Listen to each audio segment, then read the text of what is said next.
ablası şey etti, adını Şakir koydu. Anladım. Sağ ol, Allah razı olsun. Sen nasılsın? Teşekkür ederim.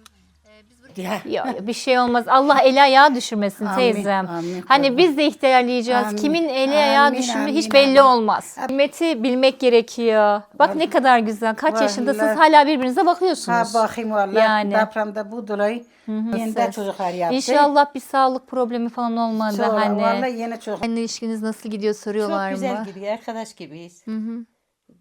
Özge'den gelinlerin de çok razıyım. Ya mutlaka hani sizin de iyiliğiniz vardır ki onlar sizi sevip sayıyordur diyor. Sizi görünce siz onlara hani gelinleri gelin gibi değil söylediniz.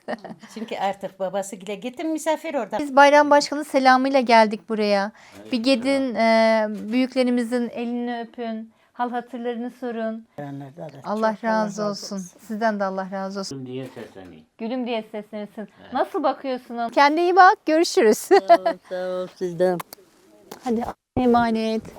Sizden. Çocukları uyuturken nasıl uyutuyordun çocukları? Hangi ninniyi söylüyordun? Cayı yati ama biz bağlı. Yengenin burada bir sıkıntısı olursa, bir derdi olursa Teyzem nasılsın? İyisin? İyi. Kuvvata matana. Kahali benim yeke verkem yeke dare.